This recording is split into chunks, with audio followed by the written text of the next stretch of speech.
Então, boa tarde a todos. Estamos aqui para o SIG desse mês, de outubro. Vamos conversar um pouquinho sobre interculturalidade na formação em saúde. Temos aqui 3 professores especialistas no assunto, que eu vou apresentar daqui a pouquinho.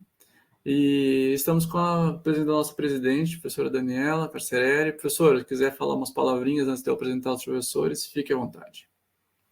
Sim, boa tarde. Obrigada, Marco. Obrigada pela organização desse espaço tão importante, esses nossos encontros tão especiais.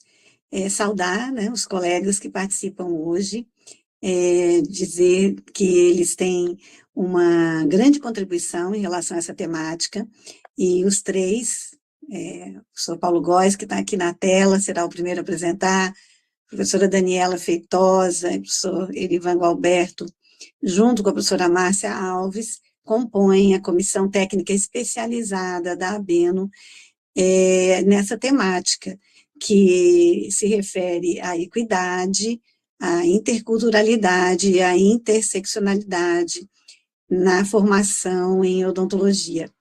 A ABENO tem sido bastante demandada, então foi preciso o auxílio, né, de colegas que têm um trabalho, estudos e uma militância mesmo nessa temática para auxiliar aqui a diretoria da ABENO a atender as demandas que estão chegando. Isso é um bom sinal, né? É sinal de que a gente está abraçando essa missão, e nada melhor do que fazê-lo de uma maneira tão qualificada como por meio da participação e contribuição dos ilustres colegas. Então, um abraço aí aos pernambucanos, o FPE, né, Paulo Góes e Daniela Feitosa, e a querida UFAM, que nos acolheu, né, há pouco, em julho, aí representada pelo Erivan. Um abraço, bom SIG a todos, e estarei aqui acompanhando.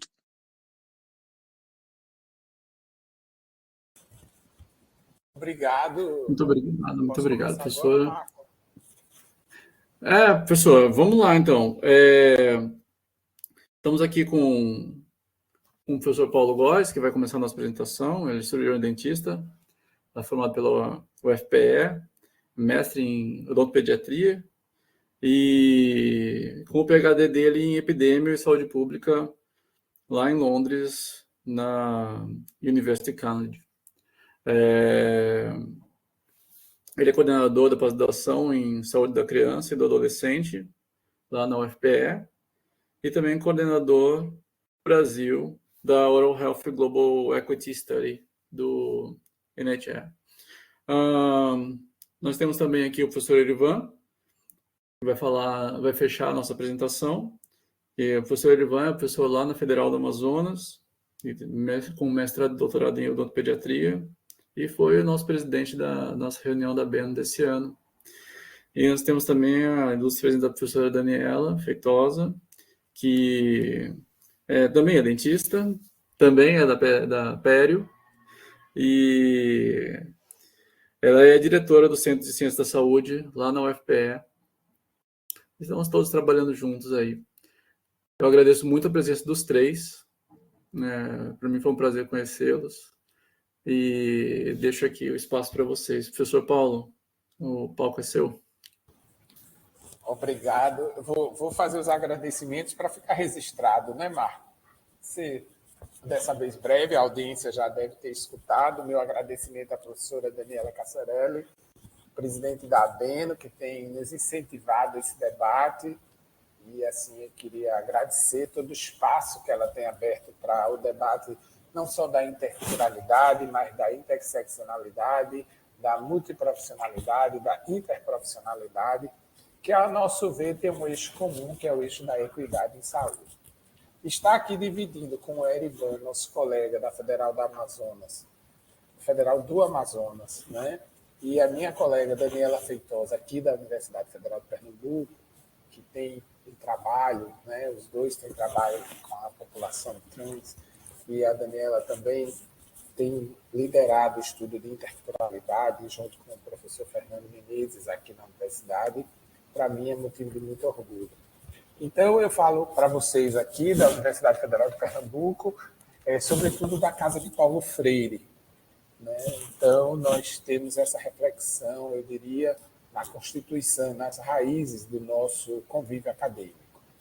Então, eu gostaria de iniciar essa reflexão no sentido de que a equidade ela vai surgir com um eixo de ação política alguns séculos depois da primeira, digamos, a Revolução Burguesa, que é a Revolução Francesa, que traz os princípios de igualdade, fraternidade e liberdade.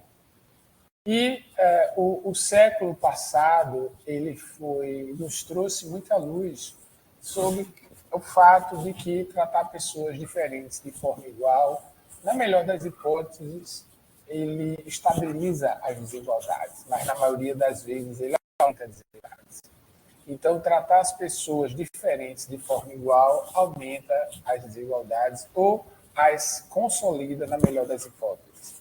Logo, o princípio que vai trazer o imperativo de que a gente precisa tratar as pessoas diferentes de forma diferente é a equidade. Daí, a observação que eu tenho trazido e para os meus colegas que têm estudado em outros campos da interculturalidade, da interdisciplinaridade, da interprofissionalidade, a discussão da ética. Então, eu hoje vou trazer aqui alguns pontos para a discussão e essa minha discussão ela é trilhada a partir de uma análise dividida em 4 grandes pontos, que é a questão do valor da vida, a questão de que nós temos aqui não é um novo debate, é apenas um outro debate que precisa entrar na agenda, algumas evidências, né, é impossível cobrir todas, mas aquelas que nós estamos envolvidos, e alguns possíveis itinerários. E, claro, o centro dessa discussão precisa ser o valor que nós atribuímos à vida, né? Então, a vida, o ser humano, como sempre da nossa ação teórica, prática, metodológica, etc. Então, nos últimos 5 anos, eu tenho tentado refletir se os problemas que nós enfrentamos são problemas pré, trans ou pós-pandêmicas, considerando que, pelo menos a minha geração, eu não acredito que nós tenhamos outra catástrofe, como foi a Covid-19, mas nós não podemos deixar de ter a Covid-19 como referência. Para mim, aqueles que entraram e saíram da pandemia sem uma reflexão, sendo os mesmos, a gente precisa ter algumas ressalvas. Só para exemplificar o meu ponto, eu trago, por exemplo, que é a questão dos imigrantes, né? A intolerância dos imigrantes, e a gente sabe que hoje alguns estados brasileiros têm lidado com esse problema, principalmente os que fazem fronteira direta, mas mesmo os que não fazem, o que era, para alguns áreas do Brasil, uma imigração muito localizada do ponto de vista histórico, hoje nós temos a questão dos imigrantes, dos expatriados, né? Das pessoas, dos asilados, que não têm pátria. E aí eu sempre gosto essa escultura, que é uma escultura inflável, de Ai Weiwei, um chinês escultor, que ele faz uma escultura inflável porque ele pode expor em qualquer lugar. E aí nós temos as crianças dos barcos do Mar Egeu, né, que cruzam em busca, né, de um ambiente que eles possam viver. Então, esse, por exemplo, é o problema pré-pandêmico, né? São também pré-pandêmicos a questão do reconhecimento do fim do emprego, né, das desigualdades sociais crescentes no mundo que vai empobrecendo, né, de um modelo de produção econômica que não dá alternativas à forma de acumulação, e a questão das mudanças climáticas que são negadas por alguns e nos colocam numa rota de crise, né, de termos começado a habitar esse planeta e talvez entre todos os seres vivos os mais recentes, mas já colocá-lo em xeque na perspectiva das mudanças climáticas. Nesse contexto, eu gosto muito dessa charge. Eu queria aqui declarar que eu não sou antissemita, nem tenho nenhum preconceito, tenho muitos amigos judeus, mas acho que, de certa forma, nós temos ignorado, né? Há uma publicação esta semana no Lancet que fala, por exemplo, do silêncio dos pesquisadores da área de saúde sobre o que está acontecendo em Gaza. Então, nós não podemos normalizar essa situação. E aí, essa charge, que é de um jornal internacional, ele coloca os bombardeios que aconteciam em Gaza enquanto nós estávamos celebrando a belíssima, a inovadora Olimpíada de Paris, né? Então, nós não podemos virar as costas nem desconhecer o que está acontecendo no mundo. E aí, para a reflexão e como isso está posto para a saúde bucal. E aí eu gostaria de retomar um estudo, hoje com quase 15 anos, né, mais de 15 anos, feito na cidade de Campina Grande, onde nós, naquela época, mapeamos as áreas com cobertura de saúde da família, na época se chamava Programa de Saúde da Família, com áreas que tinham unidades do SUS, mas não estavam inseridos na área do Estratégia de Saúde da Família. E naquele momento, nós chegamos a um resultado que as pessoas que moravam em áreas não cobertas pelo Programa de Saúde da Família, elas tinham 1,5 mais vezes de ter chance de ter acesso. Esse é um dado, por exemplo, que a gente precisa lidar com muito cuidado, porque no modelo de regressão, quando nós ajustamos isso por fatores socioeconômicos, essa probabilidade desaparece. Mas ela fala muito de que assim, é possível que a estratégia que nós estamos adotando não seja efetiva como nós estamos pensando. E aí eu vou dar um passo atrás, né? Necessário, às vezes é importante a gente dar passos atrás para dar passos à frente. Eu trago para vocês o mapa da fome, que foi um mapa feito pelo médico e geógrafo José de Castro, pernambucano, um ícone, né, que criou o mapa da fome. Eu queria chamar a atenção de vocês que aqui eu tenho o mapa, as regiões de fome endêmica, que coincidem com a zona litorânea do Nordeste pernambucano, que é predominantemente da monocultura da cana-de-açúcar, né? Eu vou ter aqui o norte do país, né, com a questão da impossibilidade ou da incompreensão, da manutenção dos modelos de produção dos povos da floresta. E eu tenho uma área de fome epidêmica no semiárido nordestino, que depende das cheias, das chuvas, e aqui uma área de subnutrição. Mas o que é que isso tem a ver com a saúde bucal? Alguns anos atrás, mais recentemente, mas já alguns anos atrás, eu tive o prazer de participar de um estudo coordenado pelo professor Fernando Hugo Neves, onde ele tentava avaliar a questão de dor de dentes e extrações dentárias como razões de visitas, de acordo com a Pesquisa Nacional de Saúde Bucal de 2019. E aí, eu não sei se vocês concordam comigo, nessas áreas escuras estão o maior percentual, né, a maior proporção de visitas por conta de dor de dente e extrações dentárias. Eu não sei se vocês concordam comigo, mas esse mapa, as áreas mais escuras parece que coincidem com as áreas epidêmicas, né? No caso do Nordeste brasileiro, essa região aqui mais escura, aqui, principalmente da zona litorânea, é a área que coincide com a cultura da cana, onde o maior número contingente de pessoas foram escravizadas e essas pessoas, ao longo do tempo, ficaram sem seus dentes.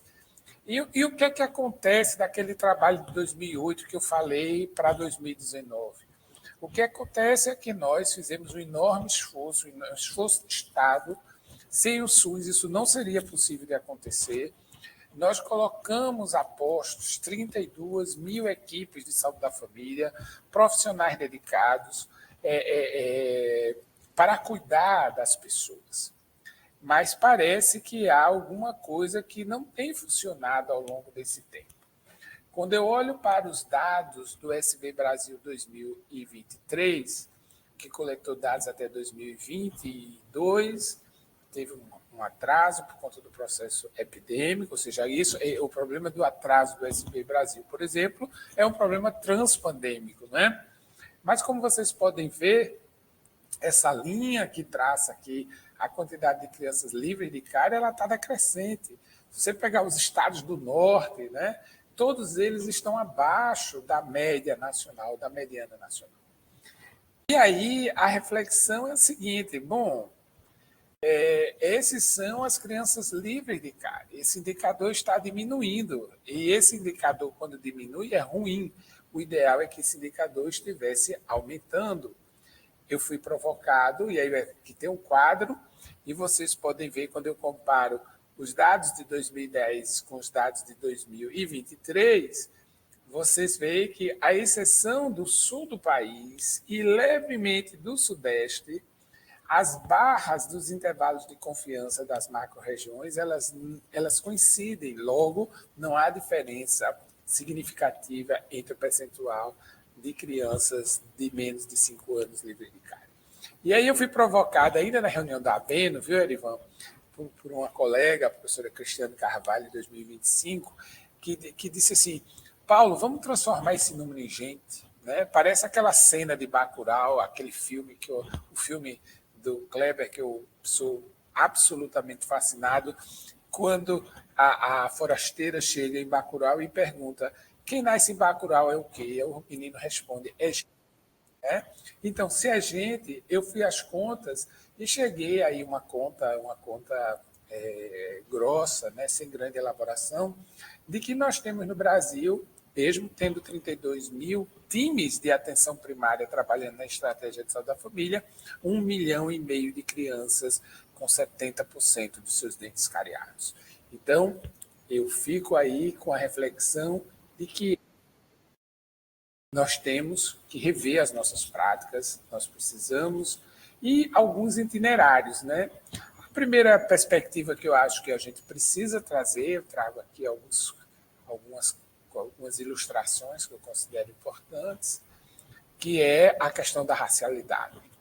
Né? Então, acho que a gente não pode desmerecer mais os serviços de saúde, as nossas clínicas têm que tratar a questão da racialidade como critério de acesso, como critério de diferenciação e etc.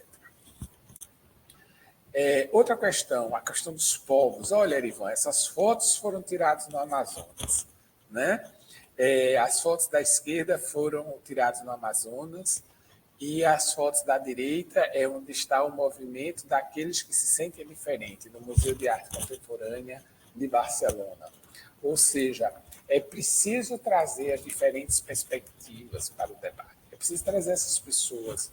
As maiorias, né, como disse essa semana o professor Luiz Eduardo Ponzé, as maiorias silenciadas, que a gente chama de minorias. Né? A gente precisa dar voz a essas populações. Só o SUS, Erivan, eu fiquei muito impressionado, porque a primeira vez que eu fui a Manaus, eu só fiquei na cidade de Manaus. Mas como garantir assistência à saúde para essa população que convive com esse contingente de águas, né, de organização, de moradia, o quanto se nos exige pensar diferentemente, né, e assim, pensar diferente para os diferentes. E aí, como nós estamos vendo isso, eu queria compartilhar com vocês de forma muito rápida a perspectiva do programa COR, que nós temos coordenado no Brasil, e trago para ilustrar essa foto que nós escolhemos para simbolizar o que o COR tem representado na nossa trajetória, que é nesse preto, nesse cinza, nesses tons de cinza da Avenida Guararapes, essa mulher preta que traz essa alegria e essa alimentação saudável das frutas coloridas, né? Dando vida a esse asfalto preto. Então, qual é o projeto liderado internacionalmente pelo professor Richard Watt, pela professora Carol Guarnizo Herrenho, da Universidade de Colômbia, coordenado por mim no Brasil? Nós temos os parceiros da Inglaterra que coordenam o projeto, que é financiado pelo NIHR.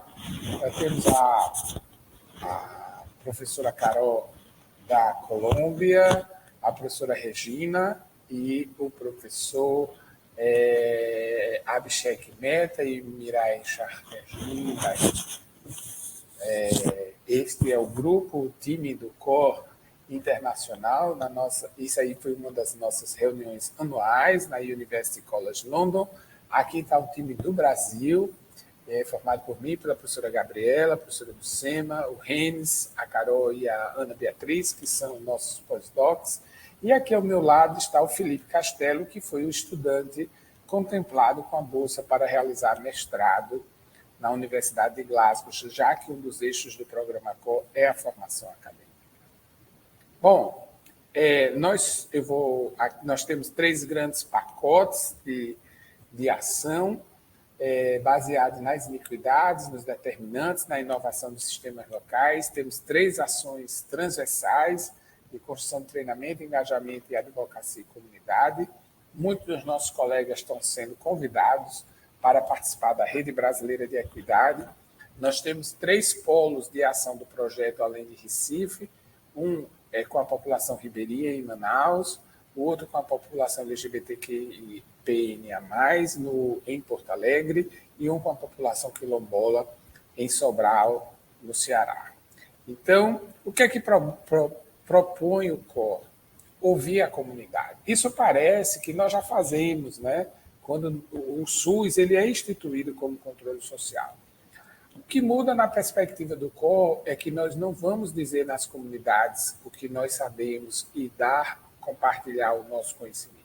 Mas nós vamos propor um encontro de pensar com a comunidade como se anda, como se alimenta, como se recebe água, as dificuldades de acesso quando tem eventos climáticos, né? No caso aqui, eu sei a questão, eu não sei se temos colegas de Porto Alegre nos ouvindo, prestar uma situação de evento climático como aconteceu com os porto-alegrenses e chocou todo o país. Como é que nós vamos pensar uma atenção à saúde bucal para aquela população ribeirinha, Erivan, né, de um município extenso como Manaus, para oferecer a saúde bucal de boa qualidade? E aí nós temos chamado a comunidade para o envolvimento, nós temos escutado, nós temos feito mapas falantes das comunidades, mas nós temos também escutado de mães, professoras, adolescentes nas nossas caminhadas. Queria aproveitar e dizer a vocês que nós trabalhamos com aquela ideia do Chico Sainz, né, que basta dar um passo à frente e a gente já está no mesmo lugar.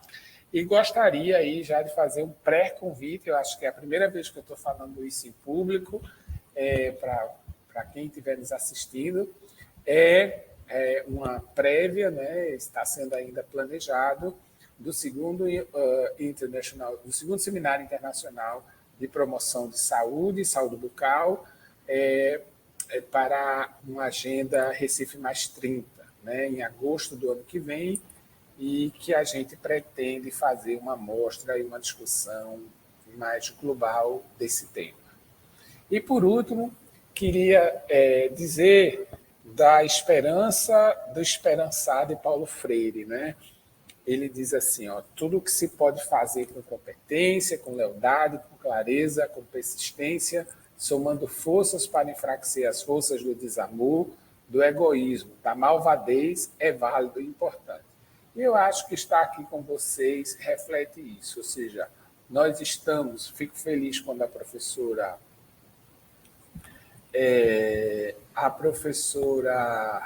Daniele nos fala da procura, né, pelo tema que tem acontecido na Beno.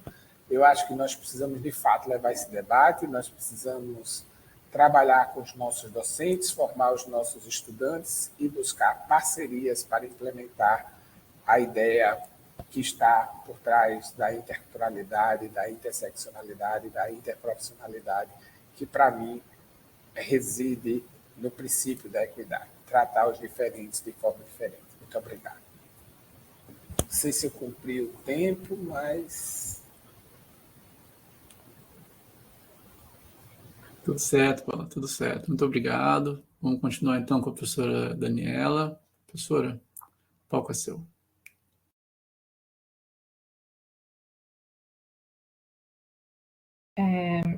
Marco, eu acho que eu preciso que você libere para mim a apresentação. Agora sim.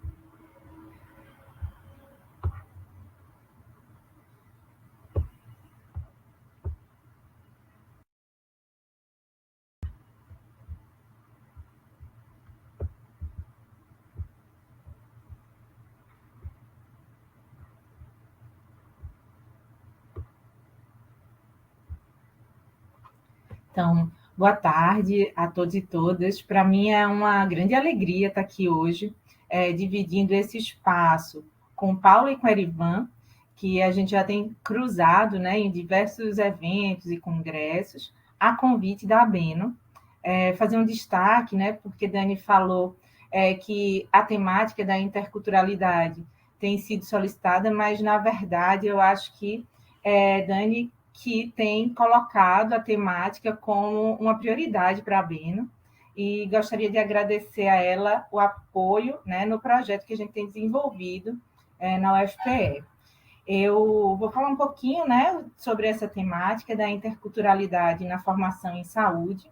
A gente tem um trabalho relacionado aqui na Universidade Federal de Pernambuco, e falar um pouquinho inicialmente sobre esses conceitos, né, que nem todo mundo convive diariamente com a discussão dos conceitos de interculturalidade e competências culturais. A interculturalidade, para um Conselho Regional Indígena, em 2004, foi identificada não como um conceito apenas, mas, na verdade, como um projeto político que transcende a educação para considerar a construção de diferentes sociedades dentro de uma ordem social diferente, possibilitando, assim, o diálogo entre diferentes culturas. Na verdade, a gente tem perspectivas diferentes de interculturalidade. O Walsh, em 2003, apresentou 3 perspectivas bastante diferentes, né? A interculturalidade chamada relacional, a interculturalidade funcional e a interculturalidade crítica. Na interculturalidade relacional, a gente teria um contato e troca entre culturas, ou seja, entre diferentes pessoas, práticas, conhecimentos, valores e tradições culturais, podendo ocorrer ou não em condições de igualdade.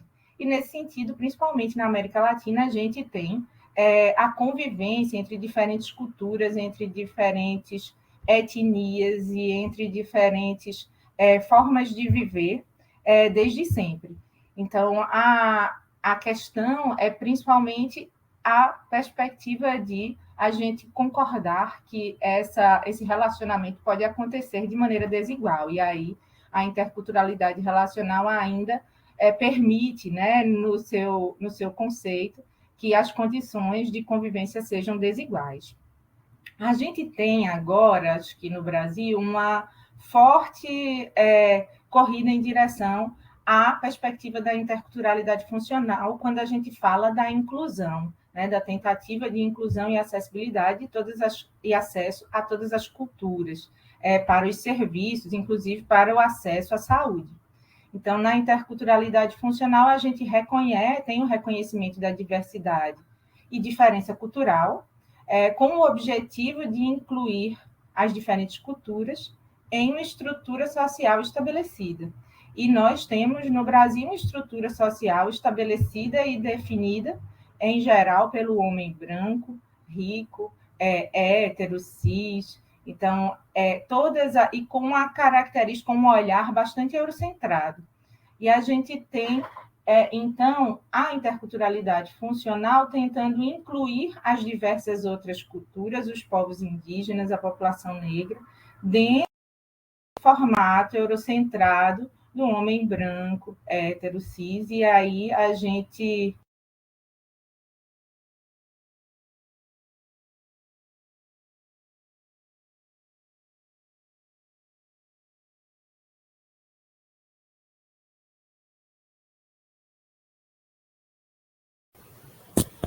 ela caiu, será? Onde vocês me perderam? Eu acho que foi quando eu estava falando sobre os conceitos de interculturalidade, não é isso? Isso, Dani. Certo, então eu vou voltar lá para a apresentação, tá bom? Vamos torcer.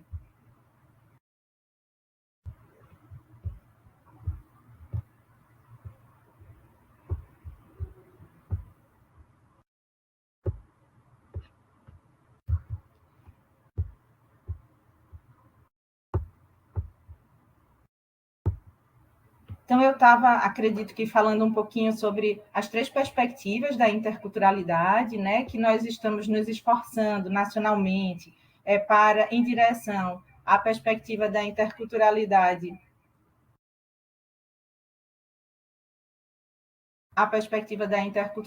funcional.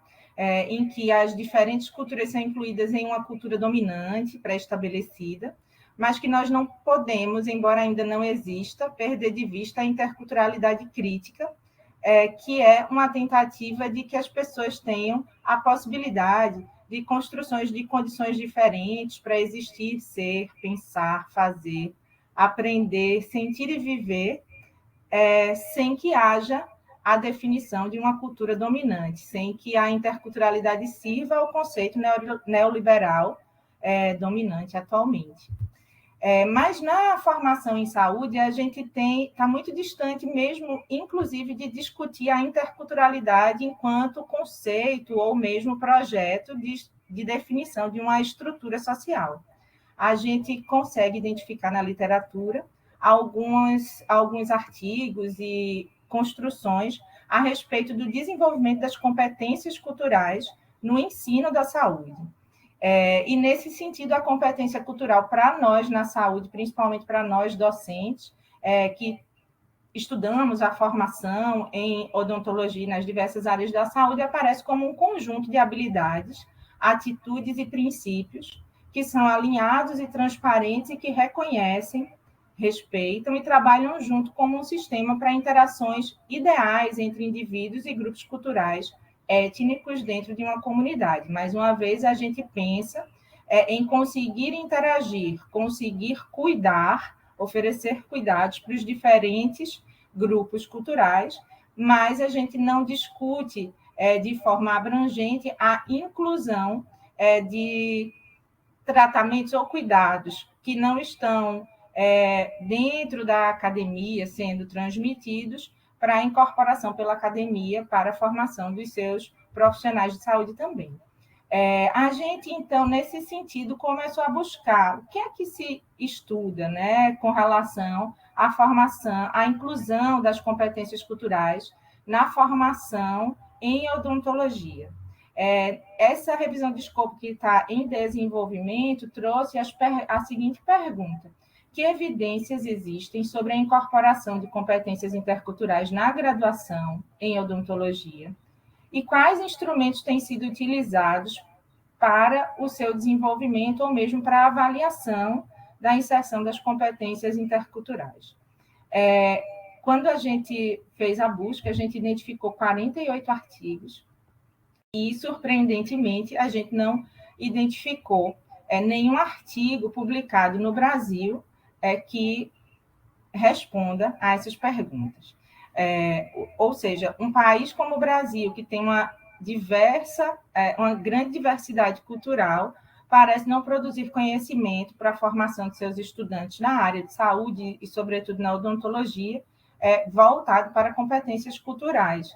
Então, nossos estudantes não são formados para o cuidado e para interrelacionar-se com diferentes culturas, com diferentes grupos de interesse, como a população indígena, a população negra, a população do campo, os migrantes, a população LGBTQIAPN+. Para não dizer que a gente não tem nenhum estudo, a gente tem o Mato Grosso participando de um estudo que envolve 4 países, mas que foi coordenado por uma universidade americana. E aí a gente tem, além da lacuna na literatura existente no Brasil, produzida no Brasil, a gente também tem lacunas na assistência e no cuidado, né? Ou seja, situações reais que trazem à tona a necessidade de desenvolvimento das competências culturais para a formação em saúde. Então, no ano de 2023, a gente teve o pronunciamento da crise Yanomami. A situação foi bastante agravada, né, pelo garimpo ilegal, desnutrição, pelo desmonte das políticas de proteção e pela invasão do território. E isso trouxe a situação de emergência declarada, com falta de atendimentos, de medicamentos, de insumos, impactando gravemente a vida das comunidades indígenas. E aí um dos professores, o coordenador geral do nosso projeto, o professor Fernando Menezes, professor da medicina aqui da UFPE, ele foi convidado a discutir o assunto porque, quando as equipes de saúde chegavam ao território, elas também tinham muita dificuldade de serem aceitas pela população indígena, por conta da dificuldade mesmo em admitir e incorporar suas práticas e suas vivências com relação à saúde. Então, mesmo disponibilizando as equipes, havia dificuldade do cuidado ser aceito. Então, a gente teve a proposta, né, do projeto que está sendo desenvolvido inicialmente aqui na UFPE, com o objetivo de avaliar o estado atual da inclusão das competências culturais nos projetos pedagógicos de 4 cursos da saúde, a enfermagem, a medicina, a odontologia e a psicologia, e co-criar e implementar estratégias multidisciplinares e intersetoriais para fortalecer a perspectiva da interculturalidade na formação dos profissionais de saúde, visando promover a assistência à saúde no SUS mais inclusiva, eficaz e respeitosa com a diversidade cultural brasileira. É um projeto financiado pela SEGET, do Ministério da Saúde, e tem coordenadores setoriais, né, de cada categoria profissional. A proposta de cronograma do projeto consiste numa reunião de uma equipe multidisciplinar que foi feita, né? A gente tem docentes, estudantes de todas essas 4 áreas, e hoje já temos a incorporação da fonoaudiologia e da fisioterapia, que começa a conversar também, né, com a gente.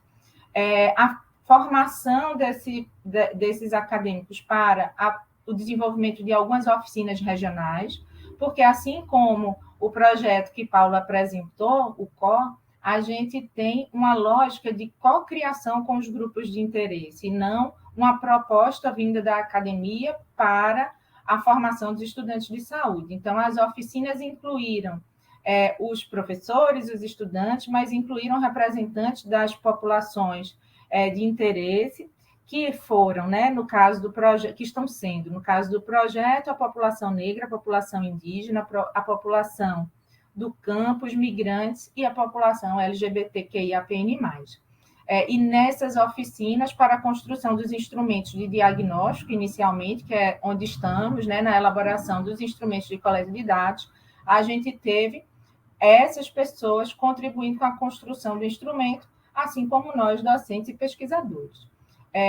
Os próximos passos serão o diagnóstico da interculturalidade com os instrumentos produzidos e a elaboração de estratégias para o desenvolvimento docente, assim como para a formação discente dos profissionais da rede. A gente finalizou a etapa das oficinas regionais, porque foram oficinas realizadas em 4 regiões do país. A gente só não visitou o Centro-Oeste, entretanto, a gente levou para a oficina do Sudeste participantes do Centro-Oeste. Então, a primeira grande oficina, e que teve a participação das associações de ensino das áreas da saúde, né? A de odontologia, medicina, enfermagem e psicologia, aconteceu aqui em Recife. Foram alguns dias de trabalho intenso, de imersão, com metodologias ativas para a gente conseguir esse diagnóstico. Aqui a gente tem o grupo, na segunda foto superior, o grupo da odontologia, que estava representado na primeira oficina em Recife. Em seguida, viajamos para Roraima. Em Roraima, tivemos convidados de outros estados do norte. Houve uma oficina no interior do estado de Pernambuco, em Caruaru, uma oficina em Santa Catarina, que foi, inclusive, organizada por Dani, né, aqui da Beno, e a oficina de São Carlos. E hoje nós temos a quase finalização, né, da elaboração dos instrumentos de coleta de dados que serão utilizados para o diagnóstico de estudantes, professores e cirurgiões dentistas com relação à formação e à existência, né, de competências curriculares nos profissionais, de competências culturais, em profissionais da odontologia já formados, professores ou profissionais do SUS, que atuam no SUS. Os domínios que serão incluídos nesses instrumentos de coleta de dados são a motivação intercultural, o conhecimento e a consciência culturais, as habilidades e sensibilidade interculturais, as metodologias de ensino e aprendizagem e as metodologias para comunicação e educação em saúde. Então, os questionários, né, os instrumentos terão esses 5 domínios, e a conclusão da validação acontecerá agora numa última grande oficina, que convida os participantes das oficinas anteriores das 4 regiões do país para discutirem, né, a consolidação desses instrumentos diagnósticos para que a gente, em seguida, passe para a fase de coleta de dados. Em paralelo, né, a Federal, daqui de Pernambuco, passa, a partir do projeto, a constituir um centro de excelência em interculturalidade e responsabilidade social, e aí a oficina, que vai acontecer na última semana de outubro, abrigará os 2 projetos, né? O projeto de interculturalidade e o projeto de reciprocidade social, que tem como objetivo validar um instrumento ISAT em português, que já é usado aqui fora do Brasil, incorporando indicadores propostos também pelos grupos de interesse, além dos pesquisadores envolvidos.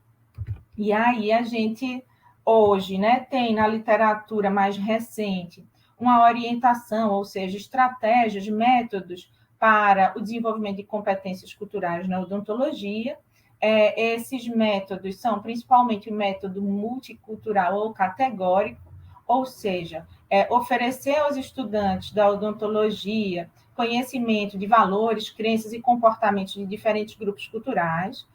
O método da sensibilidade cultural, que propõe concentrar as atitudes, se concentrar nas atitudes do profissional de saúde ou do aluno, especialmente em relação às influências culturais sobre crenças e práticas de saúde do paciente, propondo para este fim, né, de desenvolvimento de sensibilidade cultural a aprendizagem experiencial, e ainda o método transcultural, que se concentra no desenvolvimento do conjunto de habilidades clínicas mesmo necessárias para cuidar das populações diversas, sendo que este método entende que não é possível o desenvolvimento dessas habilidades apenas com a exposição das diferentes culturas, mas que o desenvolvimento dessas habilidades depende diretamente da aprendizagem crítica no mundo real, vivenciando experiências com os diferentes grupos.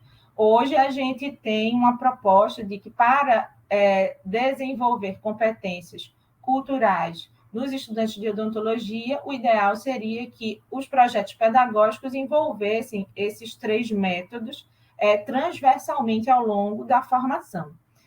Vamos ver agora, né, se depois do diagnóstico que faremos com os instrumentos, a gente, na proposição das estratégias para as modificações dos projetos pedagógicos dos diferentes cursos de saúde aqui no Brasil, a gente tem uma coincidência ou de inclusão, né, de sugestão de inclusão desses métodos, ou se a gente vai ter o surgimento de novas perspectivas ou novas estratégias a serem incorporadas. E eu acho que agora, né, Erivan vai conseguir mostrar um pouquinho que, intuitivamente, ele tem feito em Manaus com relação à utilização da pesquisa na formação dos estudantes de graduação e de pós-graduação para o desenvolvimento de competências culturais, com populações específicas. Então, eu encerro, né, passando a bola para Erivan, e agradecendo mais uma vez o convite, me desculpando um pouquinho pela instabilidade da internet. Foi um prazer estar aqui com vocês, e depois a gente está disponível para a discussão. Muito obrigada, gente. Obrigado, Dani. Marcos, já está liberado para mim? Passando para você, só um minutinho.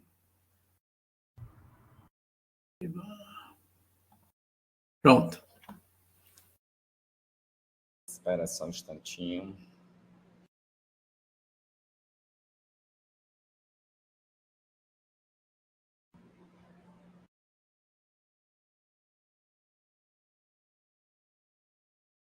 Pronto, vocês conseguem ver? Perfeito. Calma aí. Primeiro, quero agradecer à professora Daniela Cassarelli pelo convite. Me sinto honrado e privilegiado, né, de falar desse tema com 2 experts do assunto, né, o professor Paulo Góes e a Daniela Feitosa. nem de longe eu tenho o conhecimento e a experiência deles na temática, e a minha proposta aqui é relatar a minha experiência, né, com o tema, né, com a interculturalidade, né, mostrando a pesquisa como promotora, né, dessa interculturalidade, né, como que a pesquisa pode trazer o tema, né, e ser trabalhado junto à graduação e à pós-graduação. Não está passando aqui. Espera só um instantinho. Se quiser interromper e voltar, fica à vontade, Erivan. Travou aqui. Pronto, agora foi.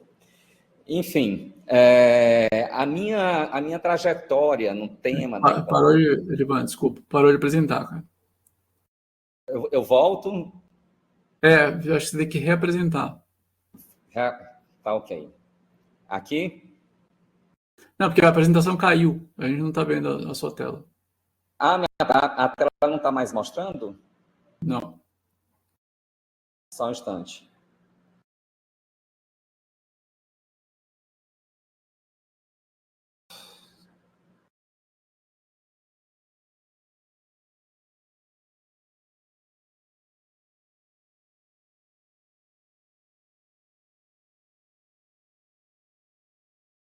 E agora, voltou? Agora voltou. Está no primeiro slide agora. Sim. Não, calma agora. Espera aí, está acontecendo alguma coisa que está travando. Voltou agora, tá ok? Mas continua certo? no primeiro slide. Tá no primeiro slide, hein? Agora mudou. Tá passando agora?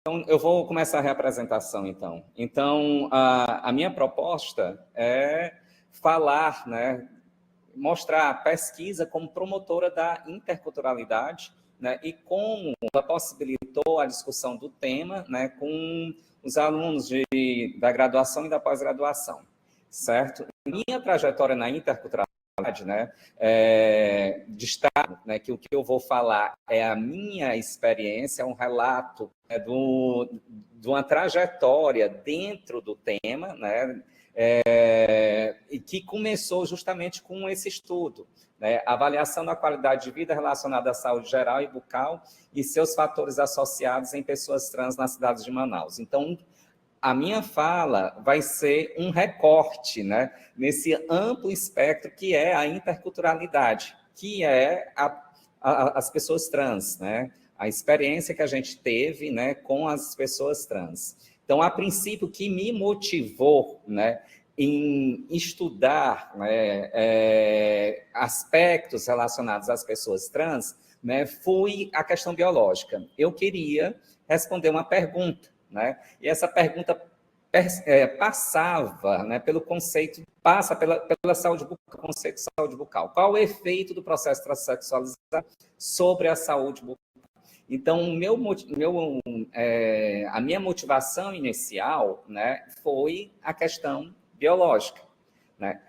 No decorrer, né, dessa trajetória, né, a gente se deparou com especificidades dessa população, né, especificidades desse grupo, dessas pessoas, né, que a um primeiro momento, né, mostraram ser um grande desafio, né? Eram pessoas que tinham um vocabulário próprio, né, que já vem com uma carga de estresse, né, por toda a questão do desrespeito, né, de violências que sofrem, né, e acessar, né, essas pessoas com tantas especificidades, né, se tornou um desafio, né, um desafio para mim, enquanto pesquisador, ok? Para nos ajudar nesse processo, a gente tem na equipe, né, o André, que é um psicólogo, né, e a partir de conversas, né, de um treinamento, ele foi nos preparando, né, sobre questões, né, específicas, né, relacionadas à saúde das pessoas trans, né, sobre a multiplicidade das dimensões biopsicossociais, e nos preparou uma espécie de treinamento, né, que passava por 3 eixos principais, né? Respeito ao nome, priorização de um contato neutro e a desconstrução de uma lógica afirmativa, né? Isso para reforçar, né, para facilitar a comunicação e as relações intersubjetivas, né, com as pessoas trans, que até então, para a gente, estava sendo um grande desafio, certo? Então, desse estudo, né, chegamos a algumas conclusões, alguns resultados, né? As pessoas trans no município de Manaus apresentam baixos scores de qualidade de vida relacionada à saúde, tendo sido o componente mental pior que o componente físico. Esse resultado chamou bastante atenção porque tem um trabalho equivalente que mostrava que na população brasileira, né, o componente físico era pior que o componente mental. E um outro resultado foi pessoas trans que se declararam de raça cor branca apresentavam melhor qualidade de vida, né? E ter uma pior condição periodontal, esse foi um dos motivos que me fez adentrar nessa seara, né? Uma pior condição periodontal autorreferida, foi associada à pior qualidade de vida relacionada à saúde e pior componente da qualidade de vida relacionada à saúde, certo? Até então, eu não sabia que eu estava adentrando na seara da interculturalidade. Até a Daniela, né, Feitosa, que acabou de falar, me convidou para participar da oficina de Boa Vista, de Roraima, do projeto de interculturalidade na formação de profissionais de saúde bucal para o SUS. Quando ela me fez esse convite, a pergunta que eu fiz para ela foi o que é interculturalidade.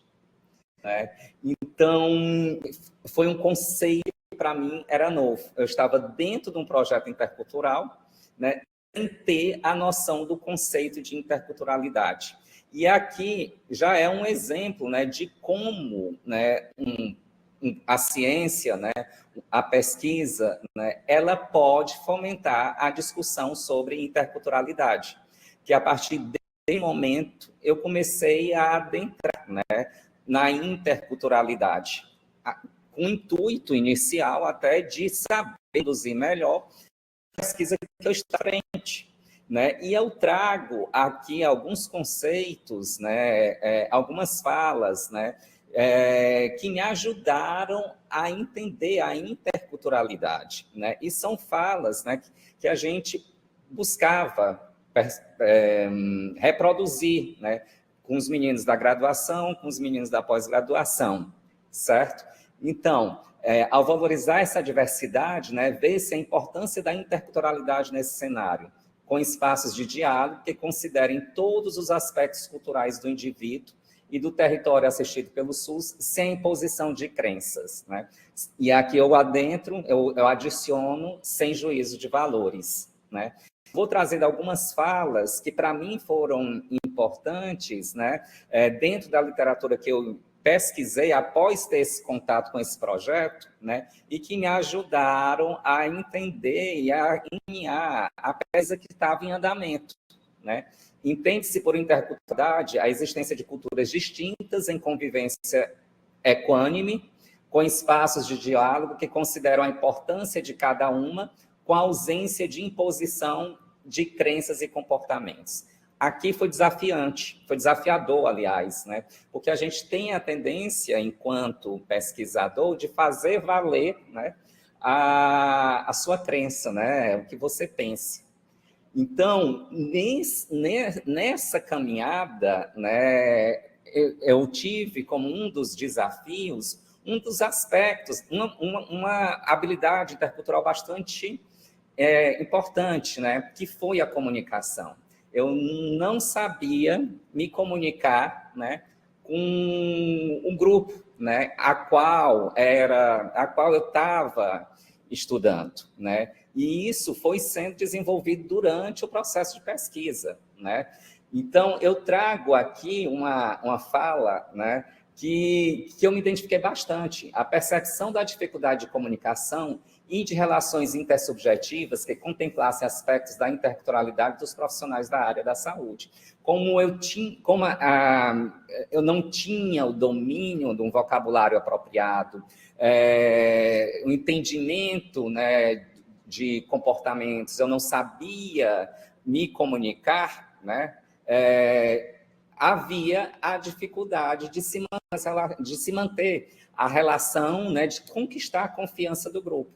E uma coisa que eu percebi, né, durante esse processo foi que os meninos da graduação e pós-graduação, né, tinham uma facilidade maior nesse processo de comunicação. Então, desenvolver essa habilidade de comunicação é essencial, né, nesse processo de interculturalidade, né? E como resolver esse problema, né? A literatura, como eu falei, a partir do momento em que eu fui apresentada a interculturalidade, né, pelo projeto da Daniela, né, eu comecei a adentrar, né, um pouco mais do tema, né, até para poder saber conduzir melhor, entender melhor o que eu estava estudando.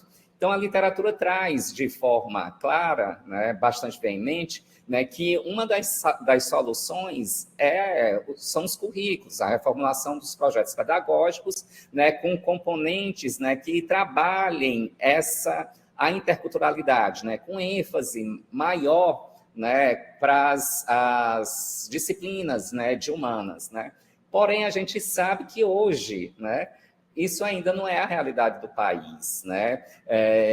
Gosto muito dessa fala que diz, né, matrizes de competência que completem essas habilidades inseridas aos projetos políticos pedagógicos da graduação e pós-graduação em saúde no Brasil são esparsas, e parte da formação nas áreas de saúde não contempla o aprendizado das habilidades de comunicação e interculturalidade. Então, são poucos ainda os projetos pedagógicos, né, que contemplam todas essas habilidades. E aí vem a pesquisa científica, né, como uma ferramenta, né, um apoio, né, uma maneira de se trabalhar, né, a interculturalidade, né, com os alunos de graduação e pós-graduação, né? E nesse processo eu também senti falta de percebi uma questão.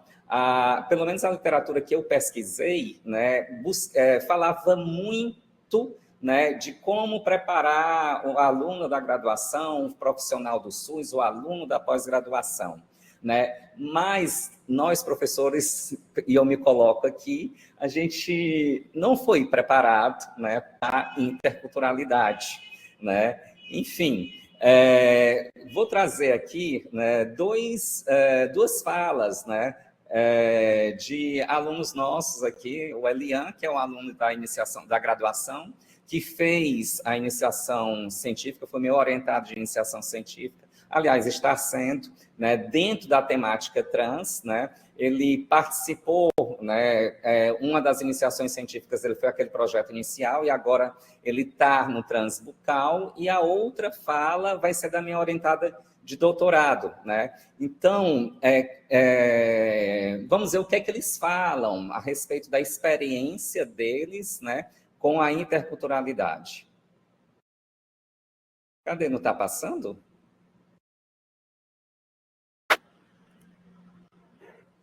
Calma.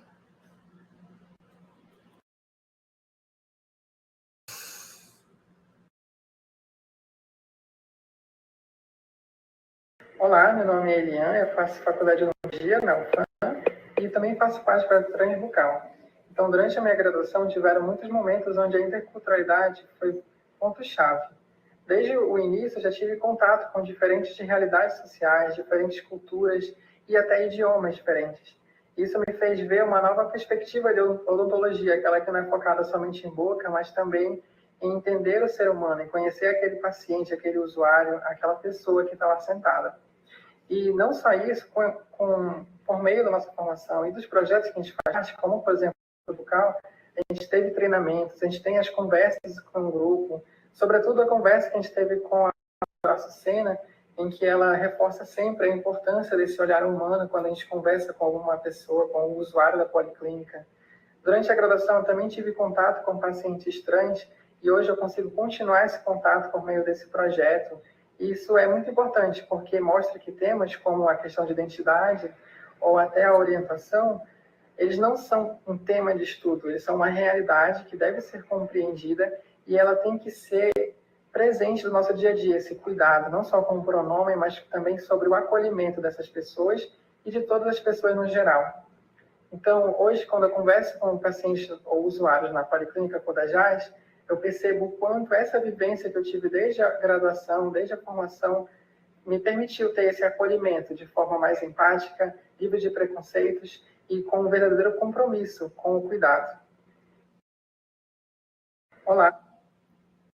Agora, a Sucena nossa é minha orientada de doutorado, e desde o mestrado ela está estudando aspectos relacionados à saúde trans. Olá, eu sou a Sucena Daualba, eu sou aluna de pós-graduação do PPG UFAM e sou orientada do professor Erivan também, de doutorado.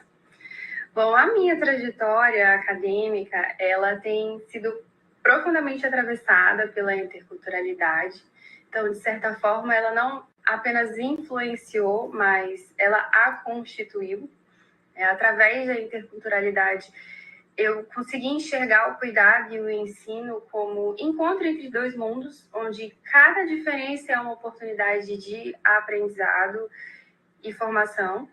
Então, durante todo o meu processo de formativo, seja por meio de treinamentos, cursos de sensibilização, práticas afirmativas, mais voltadas para a temática trans, da qual eu estou inserida desde o mercado do mestrado, então, relacionadas a questões de identidade de gênero, orientação sexual, eu pude vivenciar na prática o quanto a interculturalidade enriquece o processo formativo. Então, validar o saber, as experiências do outro, diálogo entre diferentes origens, costumes, formação, me trouxe novas formas de olhar para a ciência, para a educação e fortalecer uma abordagem muito mais ética e empática durante a minha formação como professora. Então, a interculturalidade, para mim, ela se manifesta no modo de acolher, principalmente. Eu aprendi que cada pessoa, ela traz consigo uma história marcada por contextos culturais, sociais, emocionais, que são singulares. Então, reconhecer essas dimensões foi fundamental para mim, para construir um cuidado genuinamente humanizado. E é essa escuta ampliada que vem orientando a minha forma, como eu abordo, seja do tratamento, inclusive respeitando a identidade, limites, expectativas de cada pessoa. Hoje, eu entendo, durante o meu processo formativo, eu entendo a sala de aula, né, e o campo de pesquisa como um espaço de troca, onde eu também vou estar aprendendo junto com os alunos e também junto com os meus participantes. Então, portanto, eu enxergo na diferença uma oportunidade de aprendizado e transformação, né? E é esse olhar que eu procuro cultivar e multiplicar, seja nas minhas aulas, nas minhas pesquisas, em cada prática de cuidado que eu venho tendo durante o meu processo formativo, de antes, durante e o que vier depois. E nas minhas orientações também. Enfim, a pesquisa ela possibilita situações reais, né, que permitem, né, o desenvolvimento, né, e o treinamento, né, de habilidades, né, interculturais, né. O Wilson Mestriner, em 2021, disse: a inserção dos alunos em cenários reais, incorporados ao arranjo sociocultural, desenvolve habilidades e competências comunicacionais e interculturais. Meu muito obrigado. Esse foi o relato da experiência, né, que eu estou tendo, né, com a interculturalidade, né, com as pessoas, nas minhas pesquisas, nos meus estudos, com aspectos relacionados à saúde trans. Obrigado. Vou muito obrigado, finalizar o compartilhamento. Pronto. Fique à vontade, Paulo.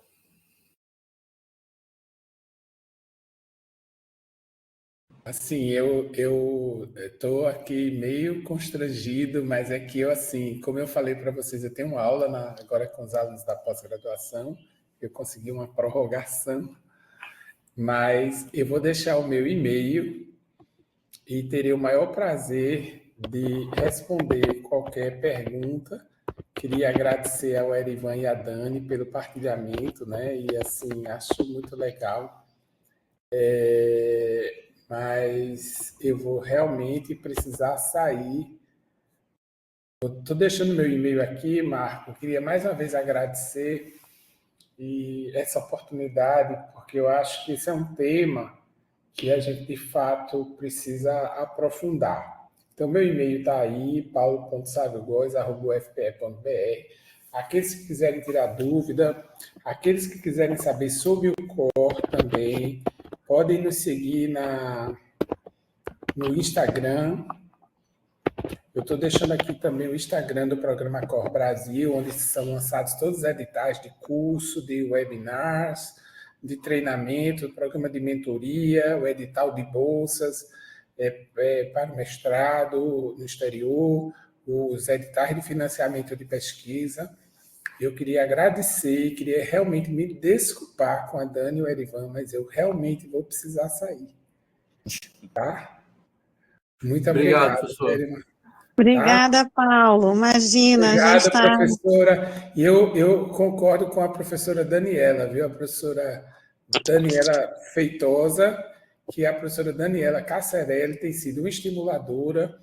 No caso do COR, a gente disse que ela é a madrinha do COR, porque a Beno foi a primeira instituição quando nós fomos atendendo ao pedido do NEJAR, que a gente precisava ter instituições apoiando o projeto no Brasil. A Beno foi a primeira que disse: nós estamos dentro, estamos apoiando, e ela vai, eu costumo dizer que ela é a madrinha do COR. Muito obrigado, professora. Tá? Como não ser, né? Esse projeto lindo, esse ensino odontológico que a gente acredita e que estamos construindo juntos. Parabéns por tudo aí, Paulo, e até Recife, então, final do mês estou aí com vocês. Ótimo. Boa Tchau. aula! Obrigado, Dani. Obrigado, Erivan. Obrigado.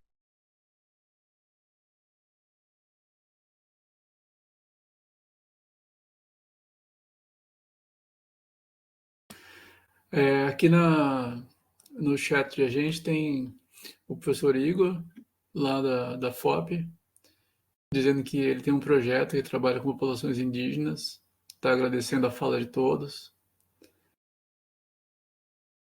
e o envolvimento que vocês têm com essa temática.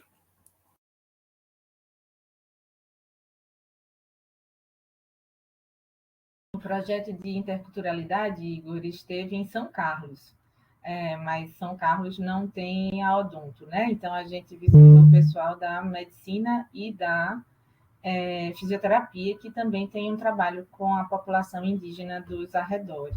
Lá. Bem interessante.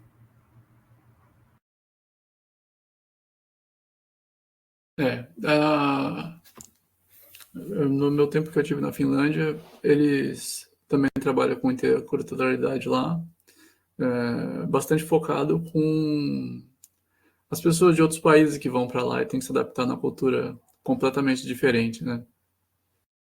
E ainda mais o finlandês, que todo mundo chega lá sem saber falar nadinha. Mas é uma preocupação já deles, né, do país, que eles têm muito poucos habitantes, e tentar receber gente de fora é difícil. Nas cidades maiores fica mais fácil, todo mundo conversa em inglês e você consegue ter tempo para se adaptar. Mas muda tudo, né? E muita gente de muitos lugares diferentes, e mesmo dentro da universidade, o jeito que você tem que se comportar com um, o jeito que você tem que se comportar com o outro. É interessante ir entendendo os pontos de vista das populações que foram criadas de forma diferente e estão todas juntos trabalhando. Vocês têm alguém inscrito, Marco? Não, a gente não tem nenhuma pergunta aqui. Deixa eu ver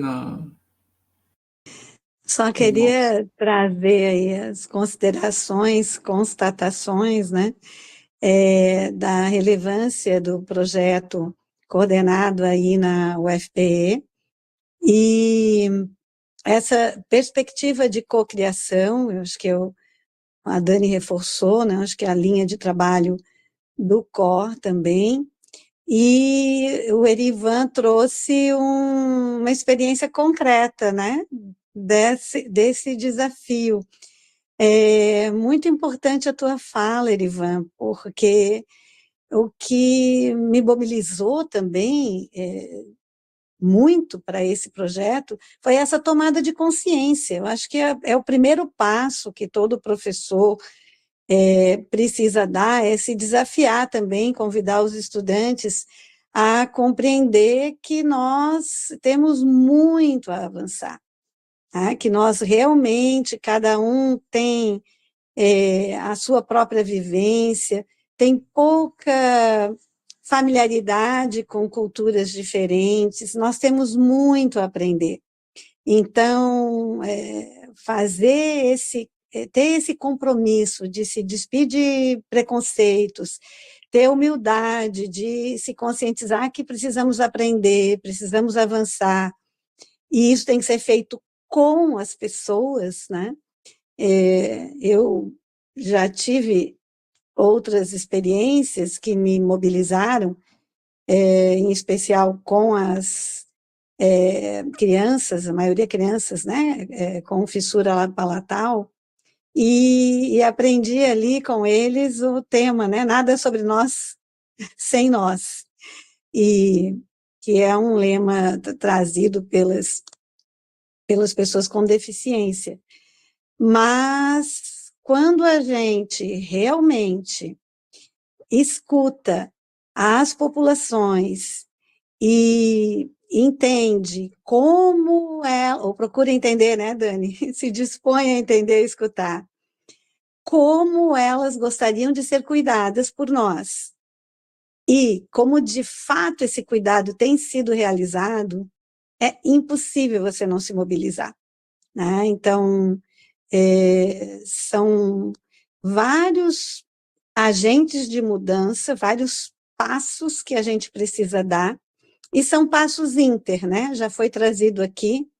O Paulo tem o livro dos 3 Is lá, né? Que eles publicaram aí também na experiência quando ele foi pró-reitor, Paulo Góes.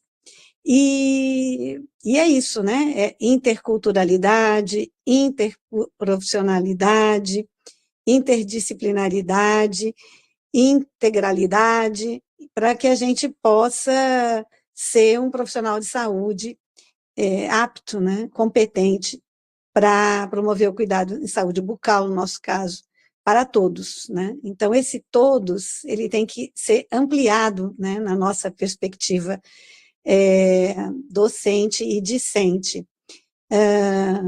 A integração ensino, serviço, comunidade é um eixo transversal também. Por mais que a gente precise fomentar em todos os espaços, né, e dentro dos muros da universidade, obviamente, a sala de aula, ela é, né, uma turma, ela é tão diversa, se a gente realmente se interessar em compreender o estudante, que eles possam dizer uns aos outros quem são, né, de onde vêm, no que acreditam. Eu vejo que são diversos modos de dar concretude àquilo que eu demonstrei aí na oficina do projeto, que está muito bem descrito nas DCN, por exemplo, né? Desde 2002, a gente tem contemplado a necessidade de desenvolvimento da competência intercultural. O que está nos faltando mesmo é saber fazer, né? E acho que todo esse esforço que a ABENO tem feito é no sentido de reunir os estudiosos. E a gente tem aí, né, o projeto Transbucal como um grande projeto intercultural para as pessoas LGBTQIAPN+. Nós temos a professora Márcia Alves e outros professores também o professor Luiz Dornelles Bastos, aqui da UFSC, trabalhando a questão étnico-racial, então acho que são 2 pontos. A questão com deficiência, há vários estudos, projetos, um mesmo conduzido pela USP, pela professora Helene Busquat, em que a gente participou, também era um projeto multicêntrico, a Bahia participou, que também tem uma densidade sobre a questão da pessoa com deficiência.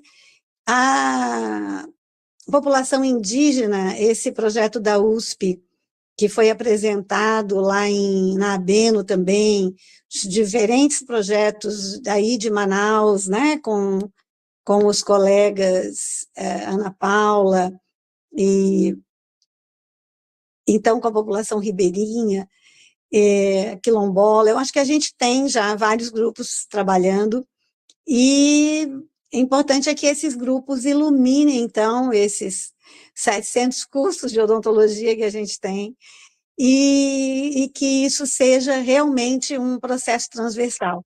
Vai ser muito difícil abarcar essa temática numa disciplina, né? Assim, a gente tem feito cumprir a lei, mas tem sido ainda pouco, né? Eu acho que a gente tem muito a avançar, mas eu estou bem feliz com o que a gente já avançou nesse ano. É um tema que nos mobiliza, realmente. Quero já me despedir, deixar um abraço, um agradecimento aí a vocês dois, e vamos que vamos, né? Recife nos espera. Muito bem, obrigado, professora. Eu estava escutando a sua fala, estava lembrando, né? Lá na UFCG também tem aquele projeto da professora Andresa, que ela estava fazendo o vocabulário em língua de sinais para os alunos da odonto, né? Porque a gente não tinha nem os termos técnicos. Nossa, super bem lembrado. Nós vamos ter que fazer essa curadoria, atenção, comissão aí.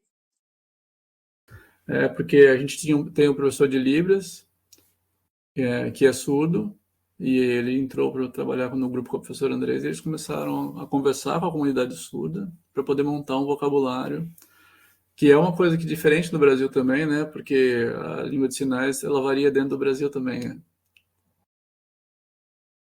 Existem palavras que são as mesmas e outras que vão mudando de região para região. É como nossa língua portuguesa, né? Bom, eu vou deixar então professor Erivan e professor Daniela uns minutos para que vocês possam fazer as suas falas finais. Eu agradeço muito a presença de vocês. Eu queria me desculpar com todo mundo aí pelos problemas. Eu desliguei minha câmera, fiz o que eu pude aqui para ver se segurava, mas desde antes estava dando algum problema na RNP, porque até o link da reunião demorou para entrar. Enquanto eu conversava com os professores antes da apresentação, eu estava mexendo ainda para ver se o link voltava. Mas no final das contas, está tudo gravadinho. Eu agradeço muito. Fica então um tempinho para que vocês possam usar suas palavras finais e se despedir. Muito obrigado, professores.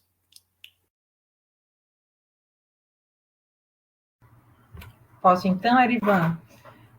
Mais uma vez agradeço ao convite.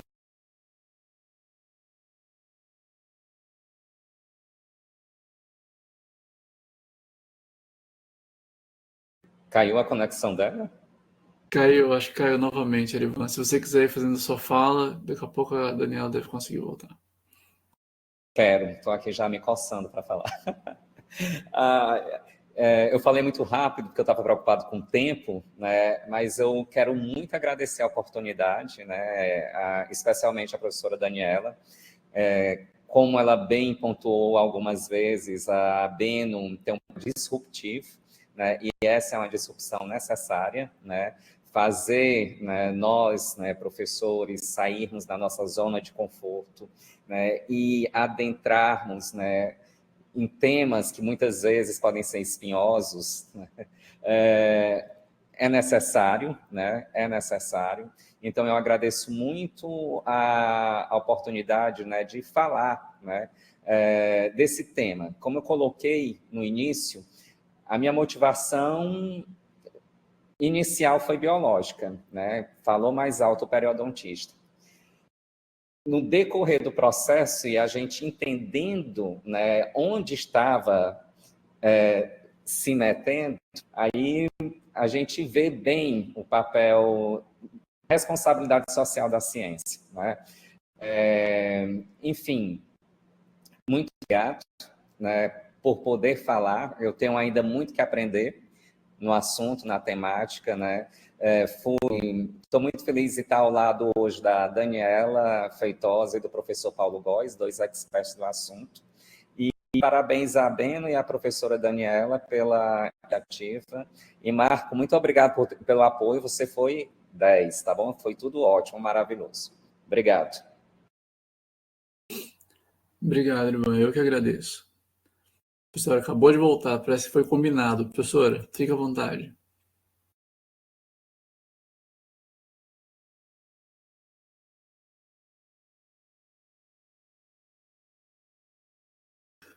Daniela, se você quiser usar suas palavras, no seu microfone está fechado.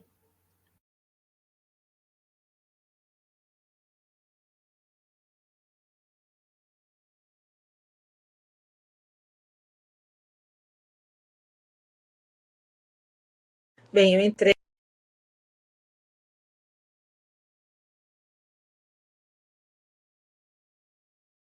Ia falar, né? Era realmente agradecer e falar que a gente viu aqui vários projetos que estão sendo desenvolvidos, mas a gente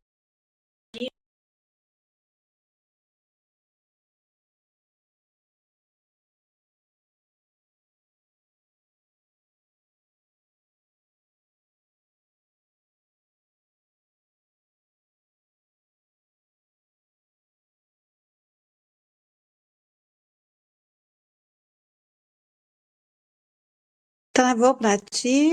Para mim, travou. Travou de novo, Dani. Ah, tá. É que como eu caí antes, nenhuma das duas.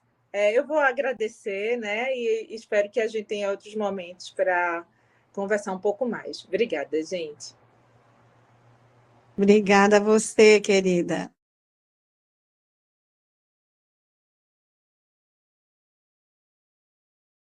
Então é isso aí. Dani, eu vou interromper a gravação, então.